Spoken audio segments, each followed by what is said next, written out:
बच्चों, good morning. मैं grand tutorial team की ओर से आप लोग का स्वागत करता हूं और हमें उम्मीद है कि आप लोग ना घर में बैठ करके जिस तरह से पहले क्लासरूम में पढ़ाई चलता था उसी तरह से घर में बैठ करके निरंतर आप लोग पढ़ाई कर रहे हैं। कोई भी जो समय मिला है उसका सदुपयोग करिए और घर में बैठ करके उसी तरह से पढ़ाई करिए जिस तरह से पहले हम लोग क्लासरूम में बैठ करके पढ़ते। अगर नहीं सदुपयोग करिएगा तो ये समय ऐसा ही फिर बर्बाद होते चला जाएगा। और निरंतर किसी चीज को अगर हम लोग अभ्यास करेंगे तो सफलता के शिखर तक आराम से हम लोग पहुंच सकते हैं। इसलिए लगातार और उसी तरह से फोकस करके जिस तरह से क्लासरूम में स्टडी हो रहा था उसी तरह समझिए हम सामने बैठे हुए और हम आपके सामने खड़ा है और पढ़ा रहे, एकदम आराम से बैठ करके उसको पढ़िए और बढ़िए से ध्यान से उसको समझ करके पढ़िए, तब ज्यादा अच्छा होगा। और लास्ट लेक्चर में हम लोगों ने जो रॉल्स लॉ पढ़ा था वो था लिक्विड इन लिक्विड सॉल्यूशंस के लिए।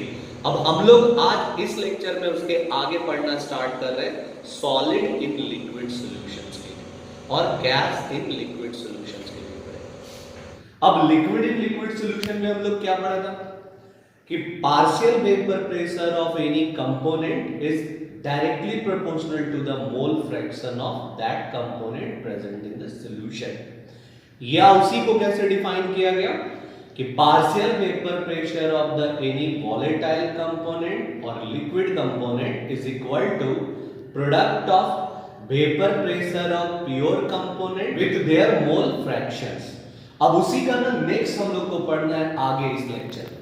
पढ़ना क्या है कि अगर सपोज करिए कि हम लोग जो लिक्विड सॉल्यूशंस है उसमें अगर सॉलिड को डिसॉल्व करते हैं और हम क्या बताए थे कि सॉलिड कंपोनेंट का मतलब होता है नॉन वॉलेटाइल सॉल्यूट और नॉन वॉलेटाइल का मतलब which do not have tendency to escape, जो एस्केप ही नहीं करना चाहता है। तो उसके लिए रॉल्स लॉ का डेफिनेशन क्या दिया गया, ये स्टेटमेंट क्या है, तब थोड़ा सा समझना पड़ेगा पहले। देखिए जैसे हम लोग पढ़े कि ये एक लिक्विड कंपोनेंट है, मान लेते हैं कि सपोज कोई भी सॉल्वेंट ले लेते हैं, वाटर मान लेते हैं, कोई भी लिक्विड सॉल्वेंट कंपोनेंट हम लोग ए ले लिए। अब उसको हम लोग यहां पे ना रखे, अब बताया था कि क्लोज कंटेनर लेना है, इसमें नंबर ऑफ मॉलिक्यूल्स है, ए कंपोनेंट का मॉलिक्यूल्स। अब जैसे हम इसको क्लोज कंटेनर में रखेंगे इसका some molecules converted into the vapour form, कुछ मॉलिक्यूल क्या होता है वेपर फॉर्म में कन्वर्ट हो गए और ये जो प्रेशर लगाता है that's called the vapour pressure या vapour pressure of the component. इसी को हम लोग वेपर प्रेशर कहते हैं और ये प्योर स्टेट में इसलिए इसका प्रेशर क्या होगा, ज्यादा होगा और सब मॉलिक्यूल एस्केप कर रहा है। अगर हम दो लिक्विड कंपोनेंट ले ले ए और बी तो हम क्या बताएंगे कि ए भी एस्केप करना चाहेगा बी भी, तो प्रेशर ए भी लगाएगा दैट इज पीए और ये बी का मॉलिक्यूल है तो प्रेशर बी भी लगाएगा दैट इज पीबी। तो इस सॉल्यूशन का टोटल वेपर प्रेशर हम लोग क्या निकाल लेते हैं पीए प्लस पीबी। लेकिन अगर इमेजिनेशन करिए कि हम लोग ना वही लिक्विड या वाटर में ये मान लो लिक्विड कंपोनेंट है, कोई भी वाटर ले सकते हैं, मिल्क ले सकते हैं, अल्कोहल ले सकते हैं, जिसका सॉल्वेंट था कितना ए मान लो, इसमें नंबर ऑफ मॉलिक्यूल्स था ए, सपोज इमेजिन करते हैं कि 6 मॉलिक्यूल्स किसका ए का, किसका ए का, और हम क्या एक्सप्लेनेशन दिए थे कि it's number of molecule wanted to escape, जो जो सरफेस में मॉलिक्यूल है वो सब एस्केप करना चाहता है क्योंकि सरफेस मॉलिक्यूल का काइनेटिक एनर्जी क्या होता है ज्यादा होता है और if they all wanted to escape तो सबको सबका जो वेपर फॉर्म करेगा वो प्रेशर लगाएगा, कितना प्रेशर लगाएगा। इमेजिन करते हैं कि एक मॉलिक्यूल जो है वो 5 एटीएम का प्रेशर लगा रहा है, तो अगर ये 5 एटीएम का प्रेशर लगा रहा है तो सरफेस पे टोटल कितना मॉलिक्यूल है 6, यानी 5 into 6 दैट इज 30। इसी को हम लोग बोलते थे पी नॉट, क्या पी। तो what is P not, it is the vapour pressure of pure solvent. ये जो प्योर सॉल्वेंट है उसका वेपर प्रेशर हो गया कितना 30, कितना हो गया 30। अब हम लोग क्या करते हैं इसमें नॉन वॉलेटाइल सॉल्यूट डिसॉल्व कर देते हैं, यानी कोई भी सॉलिड कंपोनेंट को डिसॉल्व करते हैं। नॉन वॉलेटाइल सॉल्यूट या कोई भी सॉलिड, जैसे शुगर डिसॉल्व कर दी या सॉल्ट डिसॉल्व कर दी, when you dissolve the sugar particle. और जैसे हम इसको डिसॉल्व करेंगे इस कंटेनर में, इसमें जो सॉल्वेंट मॉलिक्यूल होगा, कुछ तो ऐसा मॉलिक्यूल होगा शुगर का जो सरफेस पे आएगा।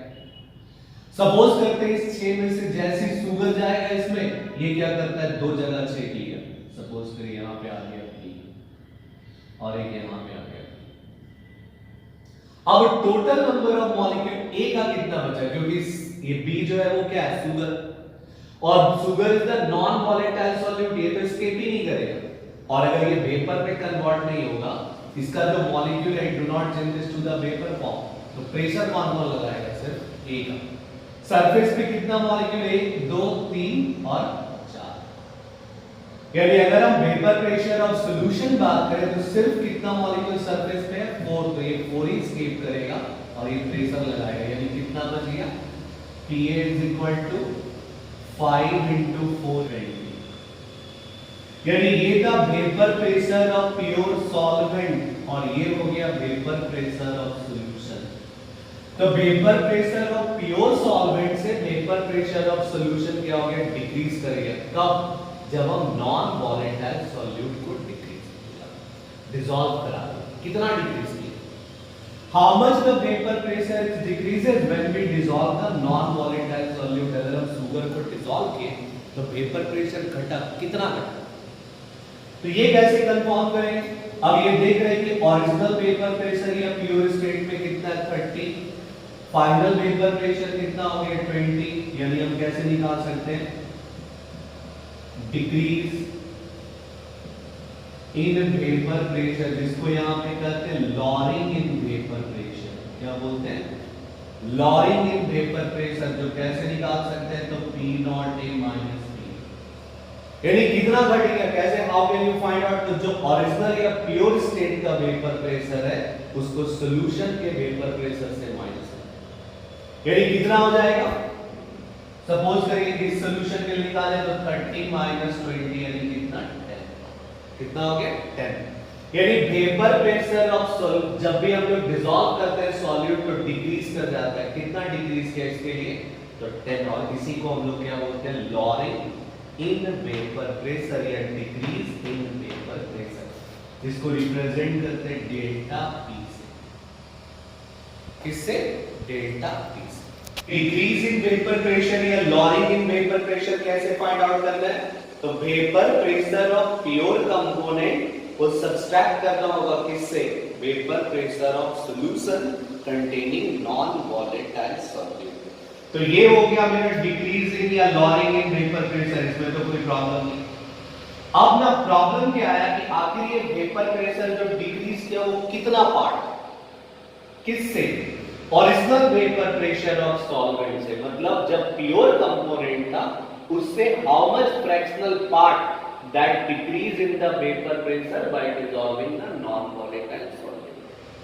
तो अगर हमको ये निकालना है कि कितना डिक्रीज करेगा तो कैसे फाइंड आउट करेंगे, तब उसके लिए एकदम सिंपल सा ट्रिक है, क्या, कि जो वेपर प्रेशर लॉरिंग हो गया, यानी लॉरिंग इन वेपर प्रेशर, इसको डेल्टा P को डिवाइड कर देना होगा किससे, vapour pressure of pure solvent, इसको हम लोग P नॉट A, और इसी रेशियो का नाम होगा RLVP, फुल फॉर्म है relative lowering in vapour pressure. क्या, तो relative lowering in vapor pressure is equal to del P by P naught. मतलब it is the ratio of the decrease in vapor pressure of solution containing non-volatile solute to the vapor pressure of pure component.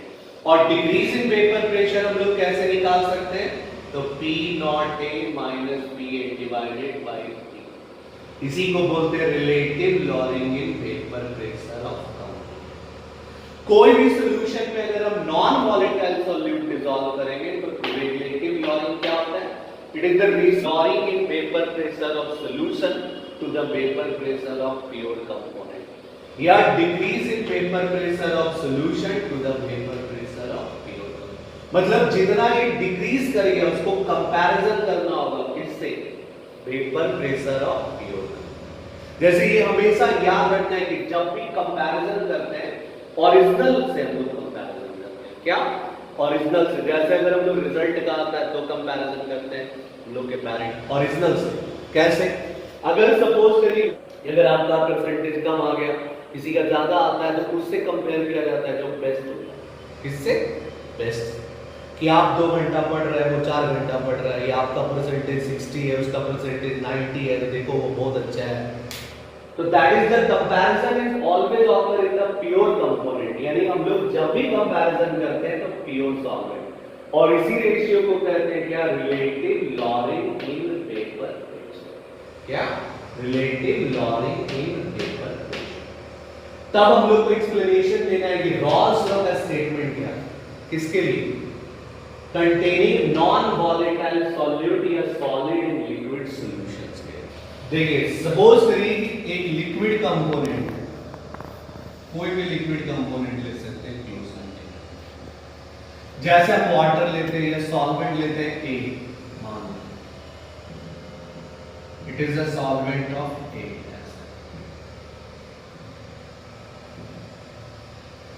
अब इसके surface पे ना number of molecules होगा ये का सिर्फ मान लेते हैं 5 मान लेते हैं, और ये ना प्रेशर अप्लाई करता है, ये वेपर के फॉर्म में कन्वर्ट होगा और ये जाकर के प्रेशर अप्लाई करेगा when it changes to vapour. कब, जब सिर्फ ए और ये भी लिक्विड कंपोनेंट, यह वॉलेटाइल।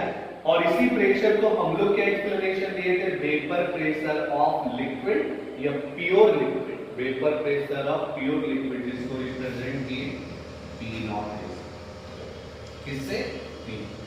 सपोज अगर हम इसमें और एक लिक्विड, दूसरा लिक्विड कंपोनेंट मिला देते हैं, दोनों लिक्विड ही रहते हैं, ए और प्लस क्या किए, बी को भी मिक्स कर दिया। अब यहां पे ए का कंपोनेंट रह गया, ये बी का, ये बी और ये ए। तो ए जो कंपोनेंट वेपर में फॉर्म होगा, ये जो प्रेशर लगाएगा वो पीए, और बी कंपोनेंट जो वेपर में कन्वर्ट होगा, ये जो प्रेशर लगाएगा वो पीवी।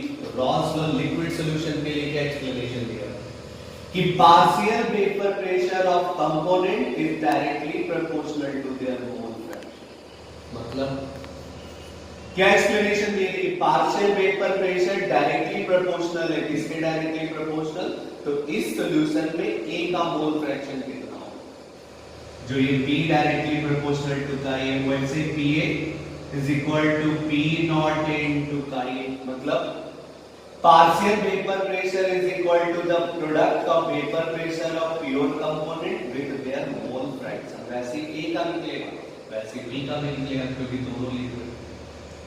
तो आप लोग ये B के लिए भी पढ़े थे कि partial vapour pressure of B is directly proportional to का ये, तो दोनों अलग अलग कंपोनेंट। लेकिन अगर ये सिर्फ लिक्विड था, अगर इमेजिन करते हैं कि हम लोग इसमें सॉलिड डाल रहे हैं, तब क्या होगा, जैसे एक सॉल्वेंट लिए एक लिक्विड,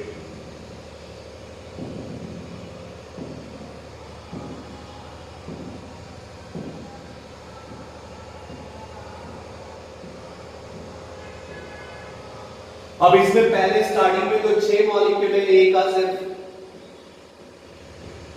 और ये वेपर में कन्वर्ट होगा, दैट अप्लाइड द प्रेशर, और ये प्रेशर लगाएगा जिसको हम लोग क्या बोलेंगे, पी, या पी नॉट है।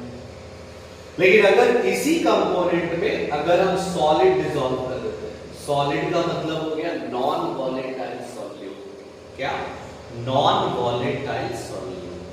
अब अगर हम नॉन वॉलेटाइल सॉल्यूट डिसॉल्व करेंगे तो जैसे हम सॉलिड, जैसे मान लेते हैं शुगर डिसॉल्व करके, ये सॉल्ट डिसॉल्व करके, व्हेनेवर इट डिसॉल्व, जैसे ही ये पानी में जाके घुलेगा, तो ऐसा थोड़ी ना है कि अंदर ही खाली घुलेगा, चीनी का कुछ मॉलिक्यूल होगा जो सरफेस पे भी आ जाएगा। मान लेते हैं सरफेस पे आ गया 2 मॉलिक्यूल, इसको कंसीडर करते हैं बी, इसको कंसीडर करते हैं। अब क्या होगा, अब आप क्या एक्सप्लेनेशन दे रही है, partial vapour pressure of component directly proportional था मोल फ्रैक्शन ऑफ ए, लेकिन ए का मॉलिक्यूल बचा के, ये कैसे कंफर्म करें, हाउ कैन यू नो कि how many molecules of A R left at the surface, surface पे आके ए का मॉलिक्यूल कितना बचेगा, कैसे कंफर्म? तो B जितना ऑक्युपाइड कर लिया होगा उससे माइनस करके, इसका मतलब हम लोग पढ़े थे कि partial vapour pressure directly proportional to mole fraction of A, लेकिन ए कितना बचेगा? जैसे हम एक एग्जांपल बताया कि अगर मेरे पास 10 रसगुल्ला है प्लेट, अगर कोई नहीं है तो हम अकेले अगर खाएंगे तो 10 का 10 खा सकते हैं, लेकिन अगर कोई अनदर पर्सन आ गया, मान लीजिए मेरे घर में कोई फ्रेंड आ गया, अगर हम उसको ऑफर दे दिए पिए किलो पहले तुम ही खाओ, तो हम कितना खाएंगे? जो ए है वो कितना ईट करेगा, depend upon the B. B बता सकता है कि हम कितना खा सकते हैं। अगर इमेजिन करिए कि ये 10 में से अगर 2 रसगुल्ला खा ले तो हम कितना खा सकते हैं? 8। अगर ये 10 में से 3 रसगुल्ला खा लेगा तो हम कितना खा सकते हैं? 7। वैसे ए का जो मोल फ्रैक्शंस होगा वो किस पे डिपेंड करेगा? Number of molecule of B. यानी अगर ये बी आ गया नंबर ऑफ मॉलिक्यूल 0.2 तो ए का कितना बचेगा? 0.8, क्योंकि हम लोग पढ़े थे sum of mole fraction of component is 1। अगर बी का मोल फ्रैक्शन आ गया 0.3 तो ए का कितना बच जाएगा? 0.7, 1 माइनस काई। यानी हम ये काई को हटा सकते हैं और काई को हटा के क्या लिख सकते हैं कि PA is directly proportional to 1 minus chi. क्यों? क्योंकि काई ए प्लस काई बी, या मान ली mole fraction of A plus mole fraction of B बराबर 1। तो क्या पुट करेंगे बताइए? P A is equal to P naught A 1 minus chi. यानी हम क्या लिख सकते हैं? P A is equal to P naught A minus P naught A into chi. अब हम लोग क्या करते हैं, सब जो प्रेशर वाला टर्म इसको एक साइड कर लेते हैं। तो कैसे होगा? इसको उठा के इधर करके, इसको उठा के इधर, यानी हम लिख सकते हैं P naught A into chi B is equal to P naught A minus P. और ये टर्म्स क्या आ जाएगा? काई बी इज इक्वल टू लिख सकते हैं P naught A minus P A divided by P naught ए। और यही इक्वेशन को हम लोग स्टेटमेंट दे देते हैं किसके लिए? Raoult's law for solid and liquid solutions. और ये है क्या? रेशियो है। किसका रेशियो? तो decrease in the vapour pressure of the component divided by या to the vapour pressure of pure component. इसको हम क्या बोले थे? Relative lowering in vapour pressure. यानी according to Raoult's law for solid and liquid solution it explain कि RLBP must equal to the mole fraction of solute. यानी relative lowering in vapor pressure of solution is always equal to the mole fraction of solute that present in the solution. इसी को statement में हम लोग कैसे लिखें?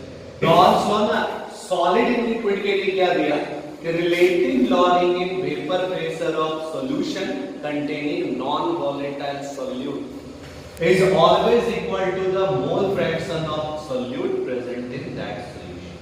यानी यही मेन स्टेटमेंट हो गया किसके लिए? Raoult's law for solid and liquid solutions.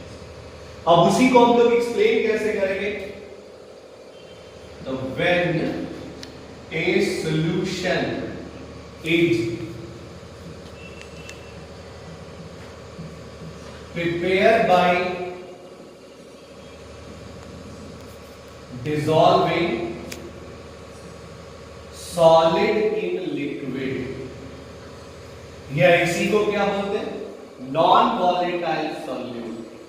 क्या? Non volatile solute. Then this law state as, क्या स्टेटमेंट दिया? Relative lowering in vapour pressure of solution is equal to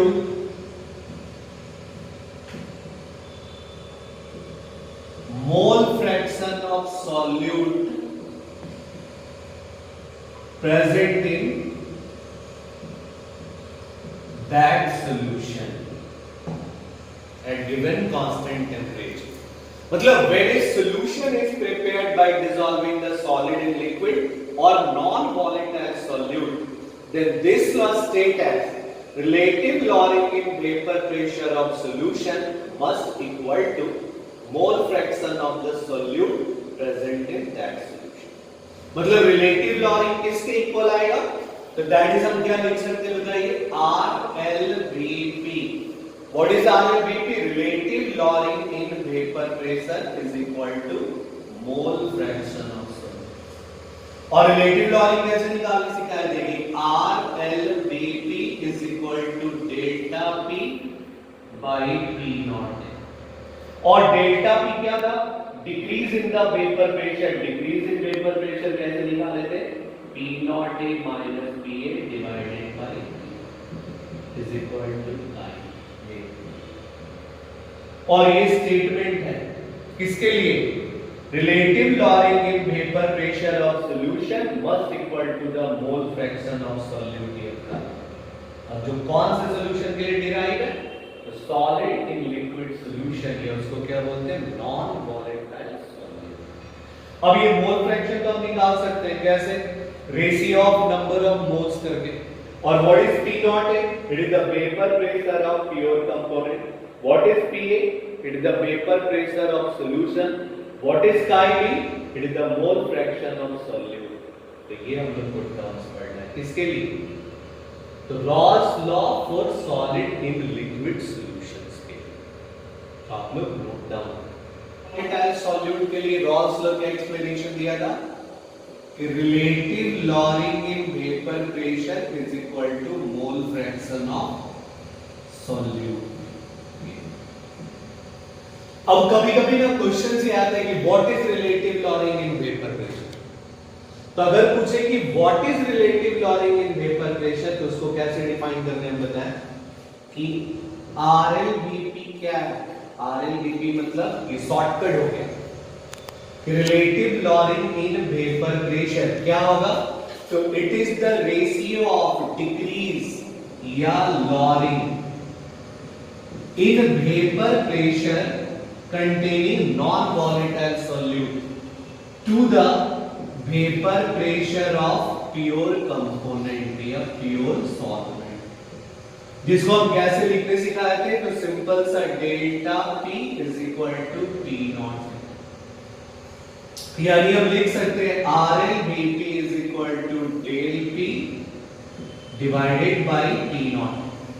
और डेल्टा P को हम लोग क्या लिख सकते हैं? तो P naught A minus PA divided by P naught. How can you find the decrease in vapor pressure? So it is the difference between vapor pressure of pure component with the vapor pressure of solution. और इसी को बोलते हैं decrease in vapor pressure. इसको compare करना है किससे? तो vapor pressure of pure solvent that is P naught. और इसी का नाम क्या पड़ेगा? Relative lowering in vapor pressure. जो किसके इक्वल है? तो काई बी. बी यहां पे हम लोग क्या लेकर के चल रहे हैं? सॉल्यूट. किसको? सॉल्यूट. तो ये हम लोग के पास है. जहां पे ना याद रखना है कि what is P naught A? It is the vapour pressure of pure solvent. कभी-कभी ना क्वेश्चंस में वाटर देगा तो वाटर के लिए खुद याद रखना है जो हम बताया था कि 1 atm हो सकता है या 1.01325 बार हो सकता है, 760 mm of Hg हो सकता है. प्योर वाटर होगा. और what is PA? PA is the vapor pressure of solution containing non-volatile solute. और chi B क्या है? तो it is the mole fraction of solute. और मोल फ्रैक्शन कैसे निकालते हैं? तो chi B is equal to NB divided by Na plus NB. What is NB? It is the number of mole of the B component, यानी solute का number of mole, और it is the number of mole of A plus number of mole of B. अब number of mole कैसे निकालेंगे? तो given mass को molar mass से divide करें. तो इसका हम लोग एक न्यूमेरिकल्स हम लोग बना लेते हैं. तो एक न्यूमेरिकल्स बनाते हैं.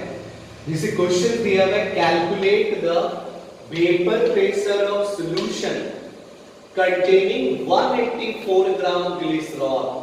मतलब 184 ग्राम ग्लिसरॉल को डिसॉल्व किया हम लोग इसमें 144 ग्राम ऑफ वाटर, यानी 184 ग्राम glycerol dissolve in 144 gram of water at 20 degree centigrade and vapor pressure of water at 20 degree 17.37 मतलब मिलीमीटर ऑफ मर्क्यूरी। यानी क्वेश्चंस में दिया हुआ है क्या क्या, तो सबसे पहले वही ढूंढ के निकालना है हमको क्या क्या गिवन क्वांटिटी।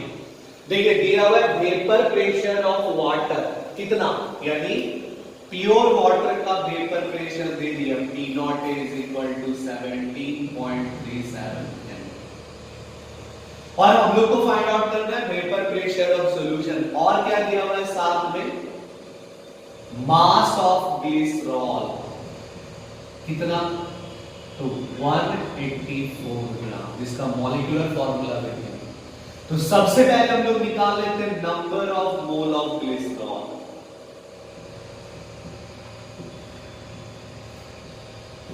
यानी n ग्लिसरॉल निकालते हैं। क्या बताया थे कि नंबर ऑफ मोल कैसे निकालते हैं, गिवन मास और डिवाइडेड बाय मोलर मास या मॉलिक्यूलर मास। इसका मॉलिक्यूलर फार्मूला क्या है, C3H8O3। अब गिवन मास को हम लोग को पता है कितना दिया है, तो 184 मॉलिक्यूलर मास निकालना है। कार्बन कितने बार है, 3 यानी 12 into 3 36। हाइड्रोजन कितने बार है, 8 यानी प्लस 8 करेंगे। ऑक्सीजन कितने बार है, 3 यानी 16 into 3 यानी कितना आ गया 36, 8 और 16 into 3 48। यानी काउंटिंग करेंगे 6 8 14 और 8 22 का 2 4 3 7 यानी 92 कैंसिल हो जाएगा, ये 2 मोल आ गया। कितना आ गया 2। और देखिए सेकेंड कंपोनेंट या दूसरा कंपोनेंट ये सॉल्वेंट क्या दिया, तो वाटर, मास ऑफ वाटर कितना 144 ग्राम। तब हम लोग number of mole of water निकाल लेते हैं। What is number of mole of water, कैसे निकालेंगे, गिवन मास 144 by 18। 144 को 18 से डिवाइड करेंगे तो 8 बार में कैंसिल हो जाएगा, यानी 18 का 8 टाइम्स जब मल्टीप्लाइड करते हैं तो 144 आता है। तो इतना मोल। अब इसके बाद हम लोग को क्या निकालना है, वेपर प्रेशर ऑफ सॉल्यूशन। क्या फाइंड आउट करना है, वेपर प्रेशर ऑफ सॉल्यूशन। तो कैसे निकालेंगे, अकॉर्डिंग टू रॉल्स लॉ। अगर याद है तो लिख सकते हैं फॉर सॉलिड एंड लिक्विड, ये तो डायरेक्ट लिख सकते हैं according to Raoult's law RLVP is equal to P naught A minus PA divided by P naught A is equal to XB, यानी अब हम लोग इधर लिखते हैं। अब RLVP यानी हम क्या लिख सकते हैं, P naught A minus PA divided by P naught A is equal to XB के बदले क्या हो सकता है, NB divided by NA plus N। अब यहां पे NB क्या है, तो ग्लिसरॉल, Na क्या है, तो वाटर। अब पुट करते हैं P नॉट यानी कि दिया हुआ 17.37 minus PA divided by 17.37 is equal to number of mole of glycerol कितना है, तो 2, यानी यहां पे 8 प्लस 2 जो कितना आ गया 2/10। अब इसको हम लोग को सॉल्व करना पड़ेगा, तो कैसे करेंगे, 17.37 minus PA divided by 17.37 is equal to 1/5, ये 0.2। यहां पर नोट डाउन करिए। देखिए अब इसके आगे क्या हो जाएगा, 17.37 minus PA is equal to 0.2 into 17.37। अब इसको हम क्या लिख सकते हैं बताइए, 17.37 minus PA is equal to देखिए आएगा 3.474 मल्टीप्लाई करने से। अब क्या करते हैं, हमको तो PA फाइंड आउट करना है, इसको इधर ले आते हैं, इसको उठा के इधर, यानी therefore PA is equal to 17.37 minus 3.47। अब इसको आराम से सब्ट्रैक्ट कर लेंगे, जो आ जाएगा वो आंसर इतना। देखिए आएगा क्या, तो Pa is equal to 13.896 mm। यानी सबसे पहले हम लोग ऑब्जर्वेशन किया कि गिवन क्या क्या क्वांटिटी था, तो दिया क्या था, vapour pressure of pure water, mass of solute और मास ऑफ सॉल्वेंट। तो मास ऑफ सॉल्यूट और मास ऑफ सॉल्वेंट से हम लोग क्या फाइंड आउट कर लिए, नंबर ऑफ मोल, क्योंकि हम लोग को जरूरत किस चीज का था, मोल फ्रैक्शन का, और मोल फ्रैक्शन निकालने के लिए सबसे पहले क्या निकालना है, नंबर ऑफ मोल्स। तो सबसे फर्स्ट फाइंड आउट किया नंबर ऑफ मोल्स, जिसको फार्मूला में लगा दिए, कौन सा फार्मूला, तो सॉलिड इन लिक्विड वाला फार्मूला। क्या था सॉलिड इन लिक्विड का फार्मूला, तो relative lowering in vapour pressure is equal to mole fraction of solid, यानी ये आराम से बन गया फिर, ठीक है। तो इससे रिलेटेड जो भी न्यूमेरिकल्स होगा, कभी परसेंटेज में दिया रहेगा, कभी डायरेक्ट दिया रहेगा, तो उसको आप लोग को सॉल्व करना। अब रॉल्स लॉ का एक स्पेशल केस है। अब स्पेशल केस किसके लिए दिया गया कि Raoult's law for gas in liquid solution, अगर हम गैस को डिसॉल्व कर देते हैं लिक्विड में, ये स्पेशल केस है, उसको बोलते हैं टू वॉलेटाइल, कि अगर हम लिक्विड ही डिसॉल्व कर रहे हैं कोई भी कंपोनेंट में, ये लिक्विड में गैस डिसॉल्व कर रहे हैं जो बहुत ज्यादा वॉलेटाइल है, उसके लिए रॉल्स लॉ का एक्सप्लेनेशन। तो अगर सपोज करिए कि इमेजिन करते हैं कि ये लिक्विड कंपोनेंट है, कोई भी सॉल्वेंट ले सकते हैं, जैसे वाटर है, मिल्क, अल्कोहल है, इसमें नंबर ऑफ मॉलिक्यूल होगा सरफेस पे एक,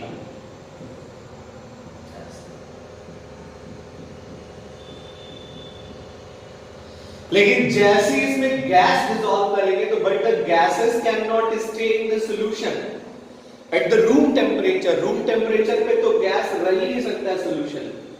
तो सबसे पहले क्या होगा, गैस मॉलिक्यूल ही भागना स्टार्ट करेगा। They wanted to escape. ये सरफेस पे ऊपर में सिर्फ किसका जमा हो जाएगा, गैस। और गैसेस का जो वेपर होगा फॉर्म या गैसेस मॉलिक्यूल होगा वो तो हाई प्रेशर अप्लाई करेगा किस पे, सरफेस ऑफ सॉल्वेंट, इस पे सरफेस। तब ये ना as same as Henry's law explanation दिया कि Raoult's law for gas in liquid solution is special case है। किसके लिए, तो या तो गैस को डिसॉल्व करना है लिक्विड में, ये टू वॉलेटाइल सॉल्यूट, मतलब सॉल्यूट इतना वॉलेटाइल है कि they can not stay in the solvent for the long time. Room temperature पे सॉल्वेंट को हम लोग ज्यादा स्टे नहीं रख सकते, जैसे कपूर को हम लोग तेल में डिसॉल्व करते हैं, because they are the highly volatile in the nature. तब उस कंडीशन पे ना रॉल्स लॉ एकदम हेनरीज लॉ के सेम दिए। क्या दिया कि partial vapour pressure of component is directly proportional to the mole fraction of volatile component. यानी पार्शियल जो वेपर प्रेशर अप्लाइड होगा वो किसके इक्वल होगा, तो mole fraction of the component जो सबसे ज्यादा वेपर फॉर्म करेगा। सेम जो हेनरीज लॉ एक्सप्लेनेशन दिया था कि हेनरीज लॉ भी क्या दिया कि partial vapour pressure of the component या volatile component is directly proportional to their. यानी गैसियस कंपोनेंट के लिए रॉल्स लॉ और हेनरीज लॉ एकदम same. At the given temperature, partial vapor pressure of the volatile component is directly proportional to their mole fraction in solution. और वही statement ना Henrys law में भी है कि partial vapor pressure of the component is directly proportional to the mole fraction of that component in solution. तब में question आता है कि रॉल्स लॉ और हेनरीज लॉ में सिमिलैरिटीज क्या है। तो पहला सिमिलैरिटीज है कि both law are given for the volatile component, मतलब दोनों किसके लिए दिया गया, तो वॉलेटाइल के लिए जो एस्केप करना चाहता है। सेकेंड सिमिलैरिटीज क्या है, तो partial vapour pressure is directly proportional to the mole fraction of component. यानी अगर हम लोग से सिमिलैरिटीज बोले तो दोनों का सिमिलैरिटीज क्या क्या हो गया। First similarities both are given for the volatile component, दोनों सिर्फ किसके लिए काम कर सकता है, volatile component। और सेकेंड सिमिलैरिटीज क्या है, तो partial vapour pressure directly proportional to the mole fraction, यही दो सिमिलैरिटीज। अब ना फिर फर्दर क्वेश्चंस आता है, क्वेश्चन पूछना है, नया नया पैटर्न्स आ गया। तब क्वेश्चन पूछेगा what is the difference between Rawls law and Henry's law. Rawls law और हेनरीज लॉ में डिफरेंस क्या है? तो अगर ये डिफरेंस पूछ रहा है एग्जाम तो ध्यान रखना है कि डिफरेंस क्या दिया गया फर्स्ट में कि Henry's law is only given for the volatile और gaseous component in liquid, but the Raoult's law is given to the all type of liquid solution, चाहे वो सॉलिड इन लिक्विड हो, चाहे वो लिक्विड इन लिक्विड हो, चाहे gas. मतलब Rawls law can explain partial vapour pressure of all type of liquid solution, but Henry's law only explain partial vapor pressure of solution containing gaseous substance। और second जो सबसे important difference आ गया वो क्या है?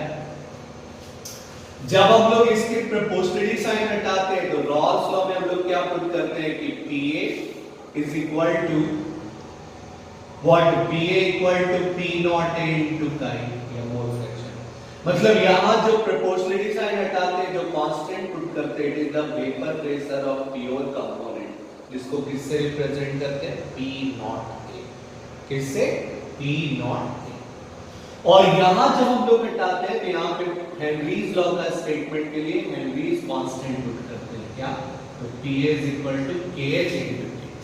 और what is Kh? It is the Henry's constant. क्या है? हेनरीज कांस्टेंट, यानी partial vapour pressure is equal to Kh into mole fraction. और what is Kh? It is Henry's constant. और यहां पे कांस्टेंट में क्या लिखा? यानी both law are only differ with their proportionality constant। मतलब दोनों लॉ में डिफरेंस है तो सिर्फ किससे डिफरेंस है? Proportionality constant. रॉल्स लॉ के लिए प्रोपोर्शनलिटी कांस्टेंट हटा कर क्या पुट करते हैं? Vapour pressure of pure component. और हेनरीज लॉ के लिए प्रोपोर्शनलिटी हटा के क्या पुट करते हैं? तो हेनरीज कांस्टेंट। यही हम लोग अब ना ये ब्रेन में रखना है कि Raoult's law is the most important topic है सॉल्यूशंस के लिए। और उसमें भी हम लोग क्या पढ़ेंगे? रॉल्स लॉ तीनों कंपोनेंट के लिए, लिक्विड इन लिक्विड सॉल्यूशन के लिए भी, सॉलिड इन लिक्विड सॉल्यूशंस के लिए भी, और टू मच वॉलेटाइल ये स्पेशल केस किसके लिए? तो गैस इन लिक्विड सॉल्यूशंस के लिए। और इसका जितना भी न्यूमेरिकल्स है वो भी हम लोग को बनाना है। इसमें इसका रिलेटेड जितना न्यूमेरिकल्स होगा हेनरीज लॉ और रॉल्स लॉ से सबको एक्सप्लेनेशन करना है, बनाना है। तो बच्चों का मजा हम लोग को क्लासरूम के स्टडी में आ रहा था। मैं कोशिश कर रहा हूं कि अपने वीडियो लेक्चर में उतना ही मजा और उतने इंटरेस्ट लेकर के पढ़ा, ताकि आप लोग भी घर बैठे उसको एकदम क्लासरूम के जैसा फील करें, महसूस करें कि मैं क्लासरूम में ही पढ़ रहा हूं, ताकि जिससे हम लोग को और ज्यादा से ज्यादा अच्छा और इंटरेस्ट लगे पढ़ाई करने में, और हम लोग को हेल्प हो उतना ही पढ़ने में इंटरेस्ट लगे, मन लगा रहे पढ़ाई करने में, ताकि हम लोग को मदद मिलता रहे। और मैं चाहता हूं कि इस वीडियो लेक्चर को आप दूर दूर तक शेयर करें। अब दूर का मतलब ये नहीं उठा करके दूर शेयर करना है, ज्यादा से ज्यादा उसको शेयर करें, ताकि जो लोग दूर बैठे हुए हैं, जो नहीं आ सकते हैं प्रॉपर वे में क्लासरूम में मेरा, इस ऑनलाइन वीडियो से पढ़ सके वो, ताकि उनके पढ़ाई में प्रॉपर हेल्प हो सके और कंटिन्यूअस वो पढ़ाई कर सके, जिससे कि वो अच्छा रिजल्ट बनाए। और उससे हमको भी गर्व महसूस होगा, आपको भी गर्व महसूस होगा कि चलिए मैंने किसी का सेवा तो किया।